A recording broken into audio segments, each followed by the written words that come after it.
Kita akhiri majelis ini atau pelajaran ini. Ada beberapa pertanyaan yang ulun coba bacakan. Yang saya tidak bacakan berarti saya tidak paham pertanyaannya ya, atau mungkin agak sulit untuk menerangkannya, sehingga mungkin ditunda kemudian saya pahami dulu atau dan lain sebagainya. Jadi yang mudah-mudah aja. Guru, biasanya di bulan Ramadan ditayangkan serial TV menceritakan sahabat Nabi yang diperankan oleh aktor-aktor. Bagaimana sikap kita sebaiknya? Boleh saja melihat, ambil bagusnya, tapi tanyakan kepada yang lebih paham daripada guru-guru kita. Barangkali mungkin takutnya itu kan versi yang lain, bukan versi dari Islam. Kadang-kadang kan sejarah cerita itu bisa dari versi yang lain dan lain sebagainya. Maka itu juga perlu untuk dianalisa dan diperhatikan. Apalagi kalau ternyata di dalam cerita itu ada di sana penampilan aurat atau penampilan gambar yang tidak pantas, apalagi seperti itu. Seharusnya kan cerita-cerita tentang sahabat Nabi itu sakral atau suci atau bersih dan lain sebagainya, tapi kok ternyata ditampilkan misalnya perempuan-perempuan yang membuka aurat dan lain sebagainya, maka tidak pantas. Bagaimana situasi dan kondisi manusia dan alam sekitarnya pada saat di alam kubur setelah ditanya-tanya oleh malaikat? Nanti saya jawab kalau saya sudah masuk alam kubur. Apakah mereka duduk atau beraktivitas? Di dalam kubur itu bagi orang-orang yang mukmin, mereka beramal. Banyak riwayat-riwayat yang menyebutkan bahwasanya mereka beramal. Di antaranya Nabi Musa alaihissalam dalam cerita Isra dan Mi'raj, sebagaimana diceritakan Nabi Muhammad SAW, beliau sedang sholat di dalam kuburnya. Kemudian diceritakan bahwasanya ada seorang anak yang meninggal sebelum baligh, padahal dia cerdas. Gurunya merasa sayang, aku berharap anak ini nanti jadi orang alim karena dia cerdas, kok meninggal belum baligh. Dia bermimpi melihat anak itu di kuburnya sedang belajar ilmu fikih langsung dari 4 imam madhab. Itu juga ada diceritakan di dalam kitab. Kemudian banyak lagi cerita-cerita yang lain. Kesimpulannya bahwasanya yang beraktivitas ada, yang disiksa ada di alam kubur, dan lain sebagainya. Yang beraktivitas tentunya yang soleh-soleh, yang husnul khotimah atau yang diampuni oleh Allah Subhanahu wa ta'ala, dan akan diluaskan bagi mereka kubur tersebut. Ada riwayat seseorang wanita meninggal dunia, anaknya bermimpi, apa yang terjadi kepada pian ibu? Alhamdulillah, Allah memberikan aku anugerah. Aku sadar waktu aku meninggal dunia. Aku tahu siapa yang memandikanku. Aku melihat orang-orang yang mengantar ke kuburku. Aku tahu siapa saja yang mengkuburkanku. Dan pada waktu aku berada di kubur tersebut, aku tidak bisa bergerak. Hingga beberapa lama aku di dalam kubur, aku menunggu mungkar dan nakir tidak datang-datang. Lalu aku gerakkan tangan kananku, bisa. Aku gerakkan tangan kiriku, bisa. Aku gerakkan badanku, bisa. Lalu aku duduk, kemudian aku gerakkan kakiku, ternyata bisa. Tiba-tiba tembok atau tanah sebelah kiriku itu jatuh dan aku melihat padang yang luas. Kemudian tanah di sebelah kananku jatuh, aku melihat padang yang hijau dan luas dan indah. Kemudian begitulah seterusnya, di depanku jatuh, di belakangku jatuh. Lalu aku berdiri dan bisa. Lalu aku berjalan di taman yang indah, yang luas. Aku bertemu dengan wanita-wanita. Aku cantik-cantik sekali. Aku mengucapkan salam, kemudian mereka menjawab. Aku bertanya, di mana aku ini? Akhirnya wanita-wanita itu mengatakan, pian ini berada di raudhah min riyadil jannah. yaitu salah satu taman daripada taman-taman surga di barzakh. Kenapa pian bertanya seperti itu? Kok tidak ada yang datang kepadaku malaikat mungkar nangkir? Kemudian para wanita-wanita itu bertanya, apa amalan pian yang pian laksanakan setiap hari?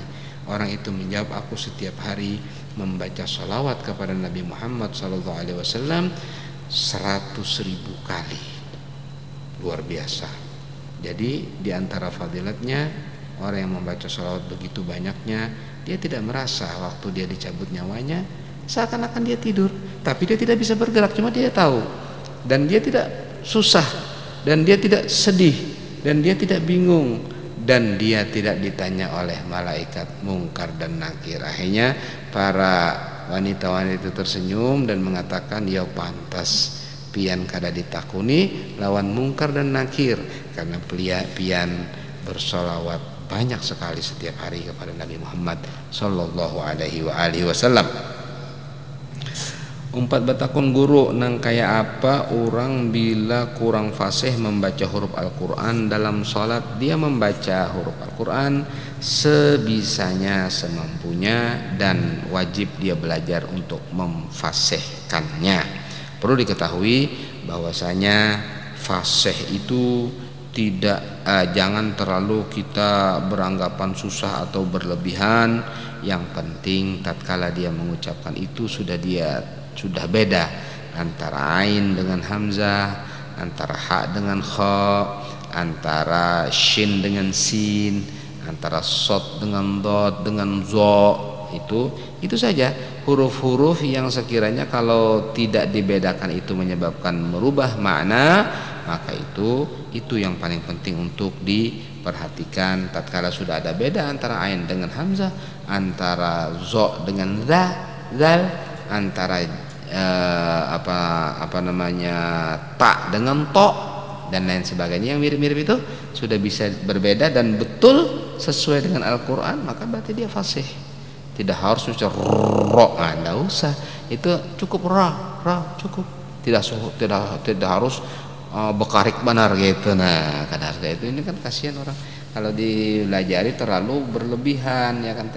Jangan, yang penting sudah ada bedanya antara ro dengan yang lainnya. Apa hukumnya apabila ayam yang disembelih setelah itu dilepas pisau dari lehernya dan ternyata masih ada saluran yang belum putus, dan setelah itu disambung lagi menyembelihnya untuk memutuskan saluran yang tidak putus tadi, sedangkan yang saya tahu asal menyembelih pisau harus digesekkan terus hingga putus. Bagaimana itu guru? Syarat daripada menyembelih itu pertama 1 kali yang tidak boleh diulang, yang kedua memutuskan 2 urat, yaitu urat makanan dan urat pernapasan. Tatkala urat makanan dan urat pernapasan sudah putus, maka diangkatlah pisau itu. Nah dia nanti sampai meninggal dunia. Apabila ternyata tanggung atau baru satu yang putus terlepas, maka tidak boleh diulangi kecuali dia sudah normal seperti gerakan binatang yang tidak disembelih, artinya sudah normal, berdirinya nahap, sudah diulangi lagi tidak apa-apa. Tapi kalau dia misalnya ternyata sakit atau berdirinya itu sempoyongan seperti binatang yang tersembelih, maka dibiarkan. Kalau dia mati maka jadi bangkai, tidak bisa dimakan karena sembelihannya tidak sempurna. Tapi kalau dia setelah itu hidup, sembuh, nah sudah sehat, atau gerakannya sudah tidak lagi seperti gerakan binatang yang disembelih, kuat gerakannya, diulangi menyembelih lagi kada apa-apa.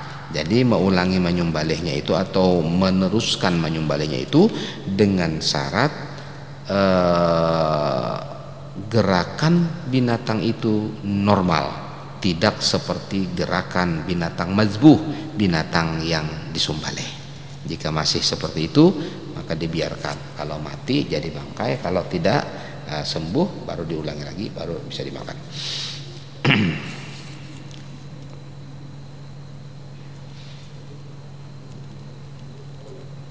Apa hukumnya jika ayam yang kita makan masih mengandung sebagian kecil dari darah pada tubuhnya, misalnya pada saat menyembelih si ayam berontak hingga mematahkan tulangnya? Nah, tidak apa-apa. Jadi apabila ayam itu disembelih dan sembelihannya sah, kemudian masih ada sisa-sisa daripada darahnya, tidak apa-apa, cuci 1 kali, setelah itu dimasak. Apa yang tersisa itu dimaafkan. Jadi cuci 1 kali, kemudian setelah itu dimasukkan ke panci, misalnya sekalinya habang, misalnya habang yang kedua ini tidak najis. Yang pertama itu yang najis karena yang pertama itu mencuci atau membasuh. Apa hukumnya mengemis dan mengamen? Mengemis hukumnya itu haram jika itu kaya. Jika dia orang kaya, mengemis haram. Jadi meminta harta orang, meminta uang dari orang, itu hukumnya haram kalau dia kaya. Artinya kaya itu dia punya makanan untuk dimakan dia dan keluarganya. Boleh mengemis itu atau meminta-minta itu kalau dia memang tidak punya makanan untuk dirinya atau untuk keluarganya sedangkan dia lapar, maka dia boleh meminta-minta. Jadi itu hukumnya boleh.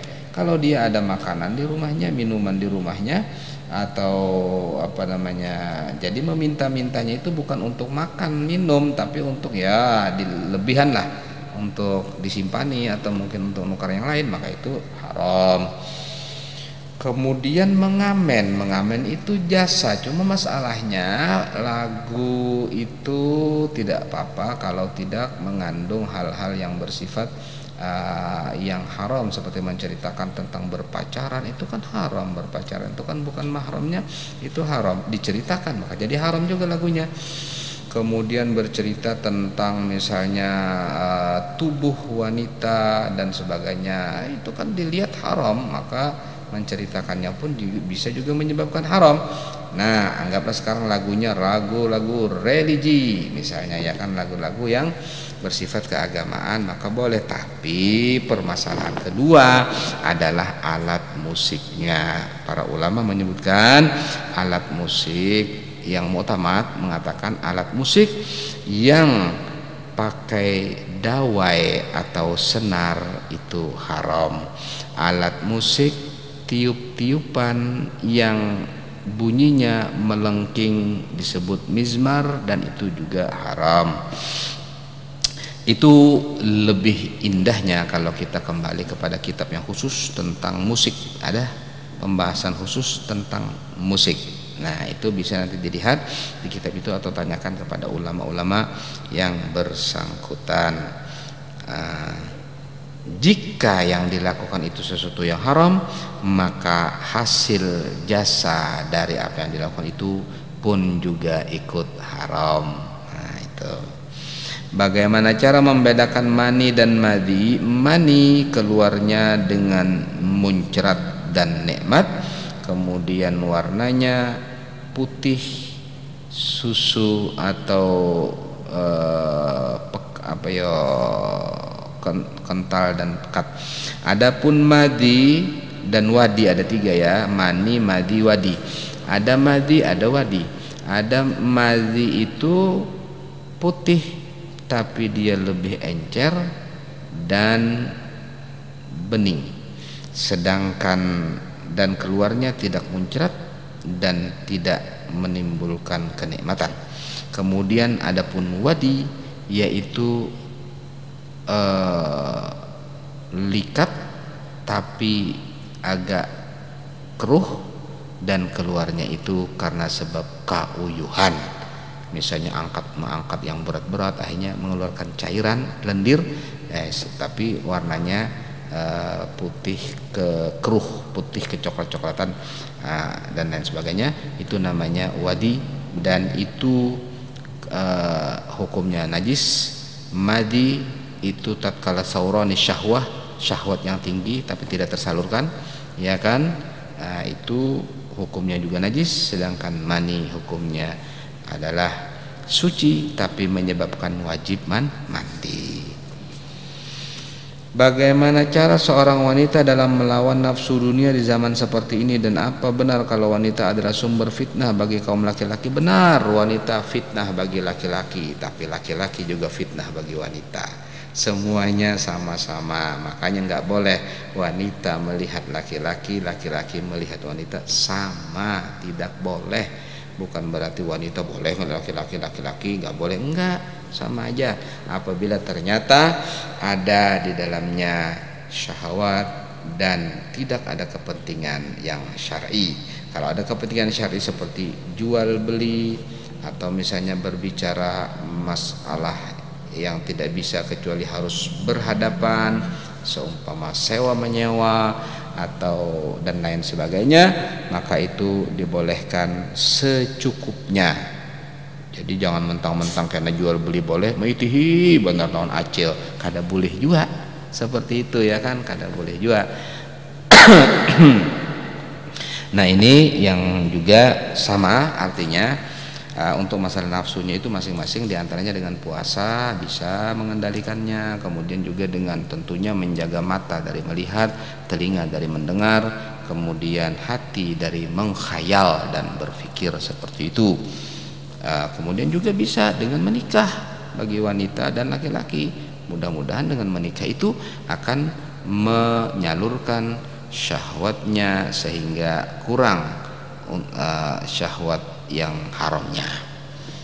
Guru 40 tahun istri Rasulullah ada berapa jumlahnya? 11. Kemudian meninggal beliau 9 orang, karena yang 3 meninggal tatkala Nabi masih ada.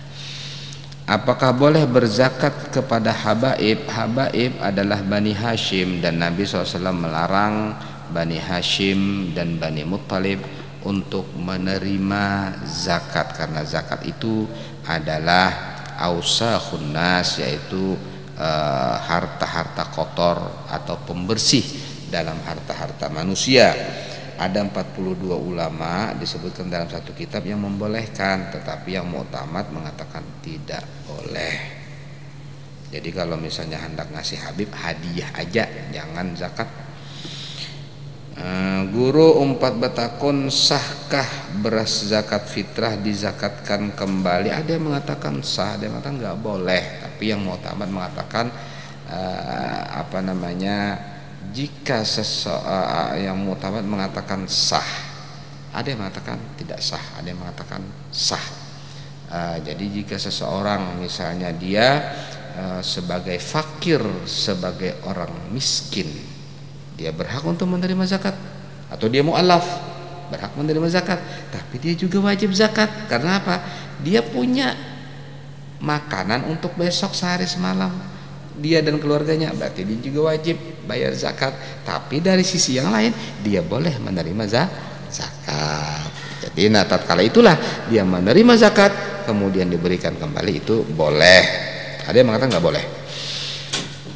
Bolehkah berzakat fitrah dengan uang saja? Khilaf bainal ulama. Inda Abi Hanifah membolehkan dengan uang saja, dan ada juga dalam mazhab Syafi'i yang membolehkan, bahkan mengatakan bahwasanya lebih maslahat dengan uang saja. Akan tetapi adat istiadat yang sudah berlaku di masyarakat kita, masyarakat Banjar, ulama-ulama kita, tetap mereka zakat fitrah itu dengan beras, walaupun kadang-kadang dibeli lagi, kemudian dijulung lagi, dibeli lagi dan sebagainya. Itu hanya trik saja atau jual beli saja.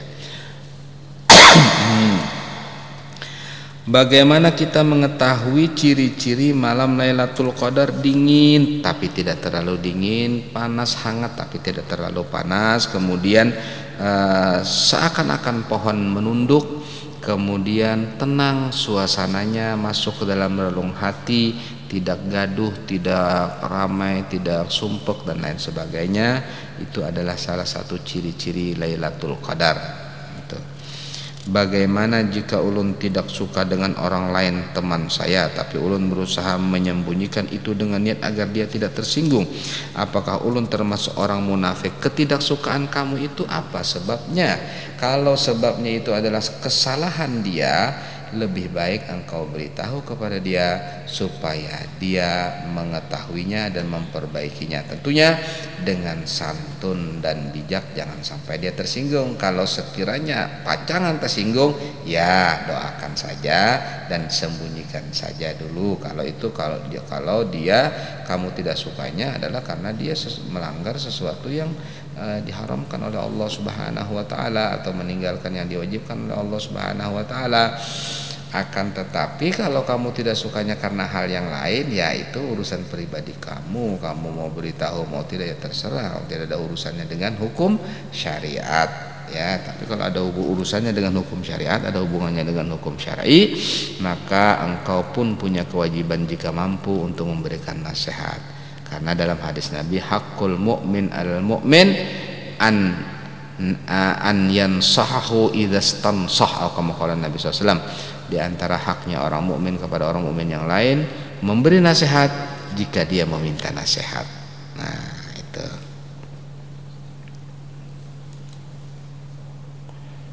Apakah ulun termasuk orang munafik? Tidak munafik, karena orang munafik itu kan kalau bicara bohong, kalau misalnya janji sengaja untuk tidak menepati, kemudian kalau diberi amanah dia khianat. Nah, itu tanda-tandanya orang munafik. Kalau ini kan dia menyimpan demi untuk kemaslahatan.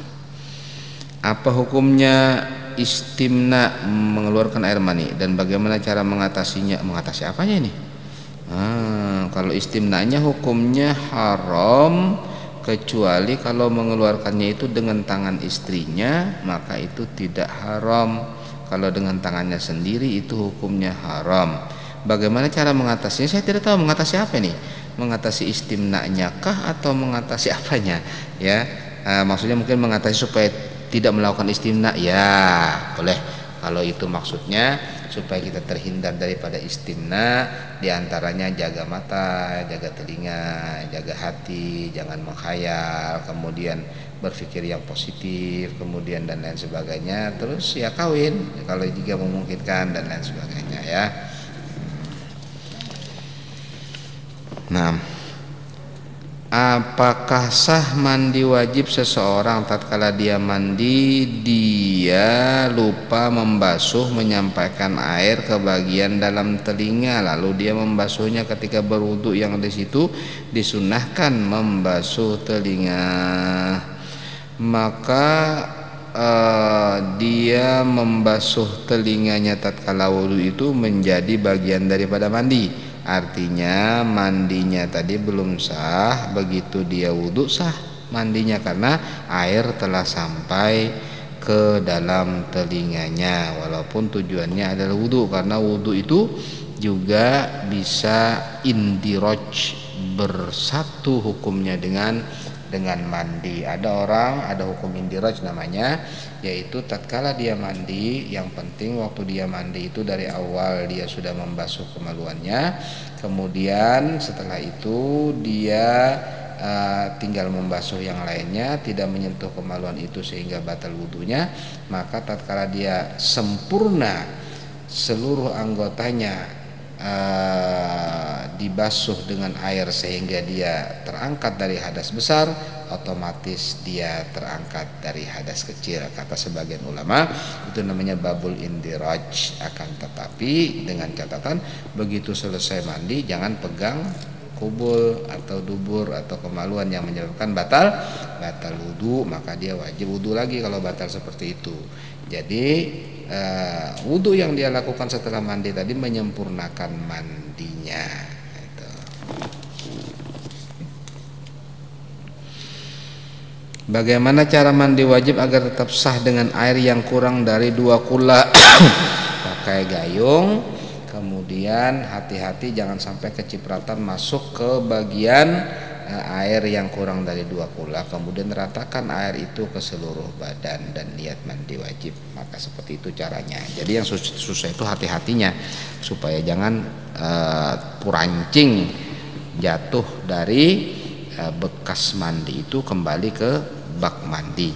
Bagaimana kita sebaiknya menyikapi perang Jamal, Siffin dan lainnya jangan bicara, karena para ulama mengatakan wama di antaranya Al-Imam Ahmad Ibn Ruslan wama jara baina sahabin naskutu anhu wa ajral ijtihadi nusbitu, dan apa yang terjadi di antara para sahabat kita diam, tidak mau membahas, dan kita mengatakan semuanya ada pahalanya, karena pasti ada yang betul ada yang salah, yang betul pahalanya 2, yang salah pahalanya 1, karena mereka semuanya ijtihad. Itu yang dianjurkan oleh para salafus saleh, tidak membahas banyak tentang pertikaian para sahabat.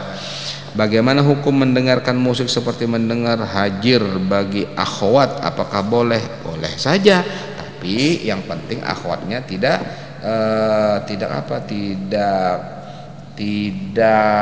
bernyanyi. Kalau bernyanyi boleh saja juga kalau antara mereka, tidak didengar oleh yang lain. Karena kalau yang dengar itu adalah para lelaki, maka suara-suara perempuan itu akan menimbulkan fitnah. Kemudian begitu pula sebaliknya, akan tetapi lebih ringan jika suara lelaki didengar oleh wanita dibandingkan dengan suara wanita didengar oleh lelaki, ya kan? Melihat, memandang, maka itu jika pandangan dan melihatnya itu dengan pandangan raghbah, pandangan ingin, pandangan apa itu jelas tidak boleh. Tapi kalau melihatnya itu sekilas-sekilas saja, kemudian juga hanya untuk mengetahui dalam sebuah acara, diperbolehkan wanita melihat kelompok laki-laki. Jadi wanita melihat kelompok laki-laki boleh, sebaliknya tidak boleh. Umpat betakun, apa keistimewaan Lailatul Qadar dan nuzulul Quran Lailatul Qadar lebih baik daripada 1000 bulan? Jadi kalau kita beribadah di dalamnya sama dengan beribadah 73 atau 83 tahun lebih. Kemudian setelah itu nuzulul Quran juga keistimewaan yang luar biasa, karena nuzulul Quran itu adalah turunnya dari langit dunia kepada Nabi, sedangkan Lailatul Qadar adalah turunnya Al-Quran dari Lauhul Mahfud ke langit dunia. Jadi sama-sama turun Al-Quranul Karim. Kita menghormatinya karena di dalamnya ada mengagungkan syiar Allah Subhanahu wa taala, yaitu Al-Quranul Karim. Alhamdulillahirabbil alamin. Kita lewati sudah beberapa pertanyaan. Ini ada pertanyaan lagi, tinggal berapa lagi nih?